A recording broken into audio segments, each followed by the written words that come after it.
Gua mau bilang sesuatu dan tolong lu dengerin baik-baik. Kalimat ini bohong. Tapi kalau itu bohong berarti jujur. Kalau jujur berarti bohong. Ya elah, baru juga buka video, otak lu udah minta di restart aja. Tapi jangan salah, hidup kita juga penuh dengan kalimat kayak gitu. Mungkin kalian pernah dengar, ada yang ngomong gini, gua baik-baik aja, gua udah move on kok, gua nggak apa-apa. Padahal lu sendiri tahu itu cuma bentuk baru dari kata seperti ini. Gua nggak tahu harus ngomong apa, jadi gua tutup aja semuanya. Selamat datang di paradoks, tempat di mana kita mengupas kalimat-kalimat yang kelihatannya sederhana, tapi ternyata nahan cerita yang udah lama nggak punya tempat buat diem. Kalau lu pernah bohong bukan karena lu jahat ya, tapi karena lu takut mungkin nggak didengar. Konten ini buat lu, stay sampai akhir karena kadang satu kalimat bohong bisa menyelamatkan satu jiwa yang udah mau nyerah. Tadi gue bilang, mungkin kalian pernah dengar kalimat "gua baik-baik aja". Kalimat itu udah kayak template hidup ya. Lu bisa lagi hancur, lagi kesel, lagi ngerasa nggak bisa napas, dan masih bisa jawab "gua baik-baik aja". Sampai akhirnya gue nemu satu kalimat pendek yang bikin otak gue ngeheng. Kalimat ini adalah kebohongan. Simple, tapi lu mikir. Kalau kalimat itu bohong, berarti dia jujur. Tapi kalau dia jujur, berarti dia bohong. Welcome to the liar paradox. Tempat di mana logika, nyungsep, dan kejujuran jadi kayak meme. Terlalu absurd buat dipercaya dan terlalu real untuk diabaikan.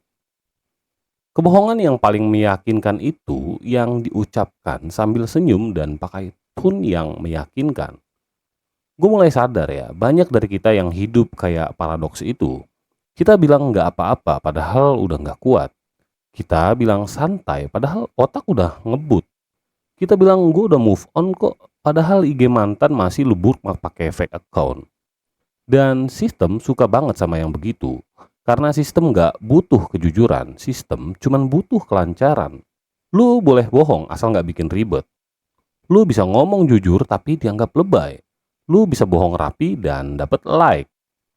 Gue jadi mikir ya, mungkin kita nggak bohong buat nipu orang, tapi buat ngelindungin diri dari dunia yang nggak siap denger versi jujur dari kita.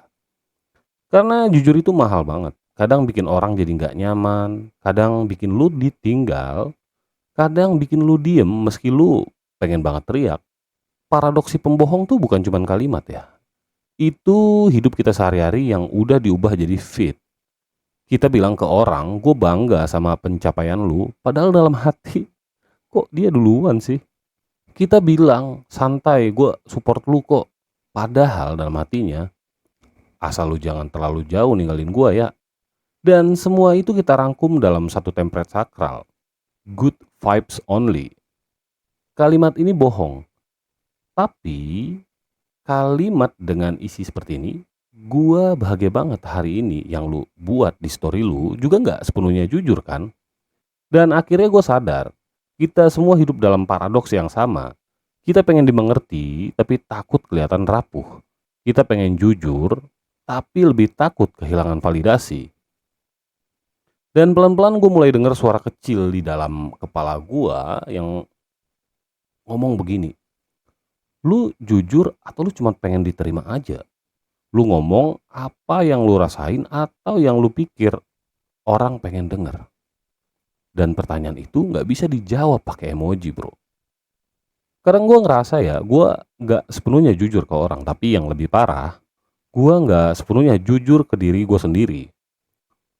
Lu kenapa diem? Nggak apa-apa. Lu sedih? Enggak kok. Lu yakin? Yakin banget. Padahal suara dalam gua bilang gini, gue pengen diem aja, tapi lu nggak ngerti diem gue. Kita tumbuh di dunia yang mengajarkan kita buat survive, dan kadang survive itu artinya ngomong hal yang nggak kita rasain. Bilang iya biar nggak ribut, bilang seneng biar nggak ditanya-tanya. bilang lagi sibuk padahal lu cuma butuh waktu aja buat bernapas tanpa evaluasi. Gua nggak pura-pura bahagia, gua cuma nggak punya energi aja buat ngejelasin kenapa gua nggak bisa senyum hari ini. Dan itu bukan bohong, itu bentuk pertahanan. Karena kadang jujur itu nggak bikin kita lega, tapi bikin lu tambah sepi. Karena nggak semua orang tahu caranya ngedenger tanpa pengen benerin. Apa lu tahu bagian paling hening dari diri lu? Bukan saat lu diem, tapi saat lu berusaha keras, terlihat waras, padahal lu udah yakin lu masih utuh. Kalimat ini bohong, kalimat itu kayak pantulan dari dalam kepala banyak orang karena lu jujur, tapi rasanya salah. Lu diem, tapi dicurigai. Lu bilang, gue baik, karena nggak ada pilihan lain yang aman buat lu pilih. Kadang gue lebih memilih ya dibilang bohong daripada harus buka luka dan dengar orang bilang, halah gitu doang. Dan lama-lama suara diri lu sendiri makin pelan. Karena setiap dia mau keluar, lu buru-buru filter dia biar nggak ganggu stabilitas citra lu. Lu jadi karakter yang kuat, padahal lu cuma pengen jadi orang biasa yang bilang, hari ini gue nggak baik dan gue nggak butuh solusi, gue cuma pengen lu dengerin aja. Tapi suara itu nggak hilang, dia nunggu di pojok batin lu yang udah lama nggak didatengin. Di dalam kalimat-kalimat netral yang lu tulis di chat, di dalam senyum yang lu tahan, biar lu nggak ditanya hal-hal yang lu sendiri nggak bisa jawab. Dan akhirnya gue jadi mikir, kalau kita hidup dalam dunia yang lebih menerima kebohongan yang rapi daripada kejujuran yang goyah, siapa sih yang sebenarnya menciptakan paradoks itu? Apakah kita yang pura-pura atau sistem yang bikin kita nggak bisa jujur tanpa hukum? Ungkapan tentang kalimat ini bohong, itu mungkin kelihatannya absurd ya. Tapi sebenarnya ini nyambung sama cara dunia mendefinisikan kebenaran hari ini. Kebenaran boleh muncul asal nggak bikin orang nggak nyaman. Lu boleh jujur asal estetik. Lu boleh terbuka asal tetap dalam tone yang tenang, dewasa, dan nggak menyinggung siapapun. Kebenaran hari ini bukan soal isinya, tapi soal packagingnya. Sistem modern suka sama kebohongan yang halus, yang penuh dengan eufemisme, yang bisa dibungkus dengan warna pastel dan font yang minimalis. Misalnya ungkapan yang seperti ini, gua burnout diubah menjadi gua cuman butuh recharge setelah perjalanan produktif. Terus misalnya kalimat yang begini, gua ngerasa nggak punya arah diubah jadi aku sedang dalam fase eksplorasi versi terbaik dari diri. Atau kalimat yang seperti ini, gua nggak kuat diubah jadi aku sedang mengatur ulang energi dan prioritas. Dan semua kalimat yang tadi udah kita ubah itu di-like oleh banyak orang. Bukan karena relate, tapi karena aman. Dan kita semua diajarin buat pilih kata yang aman, bukan yang jujur.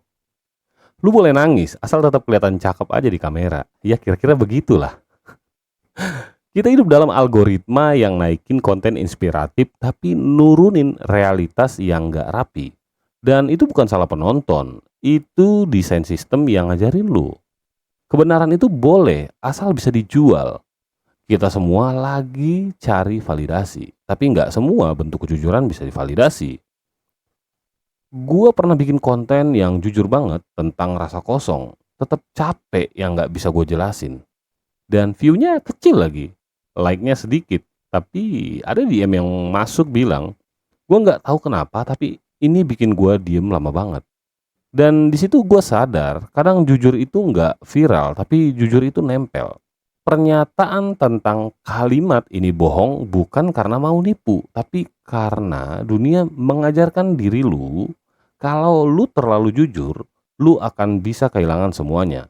Dan yang menjadi pertanyaan sekarang adalah, kalau dunia cuma menerima kebenaran yang rapi, apa gunanya jadi jujur kalau jiwanya harus lu bungkus ulang biar bisa dipahami? Kalimat ini bohong, kalimat yang gak minta dipercaya, tapi pengen lu dengerin. Karena mungkin itu suara batin lu juga dan udah lama ngerasa salah, padahal cuman pengen bilang, gua lagi nggak baik-baik aja dan itu bukan dosa. So, sekian konten dari Paradox. Lu tadi udah dengerin soal apa yang menjadi pemikiran-pemikiran dari channel ini di dunia yang takut sama kejujuran. Kita di sini nggak nyuruh lu jujur ya. Kita cuman pengen tahu kalau lu masih ngerasa bingung sama perasaan lu sendiri. Itu tandanya lu masih manusia. Terima kasih sudah menyimak. Sampai jumpa di konten kami yang berikutnya.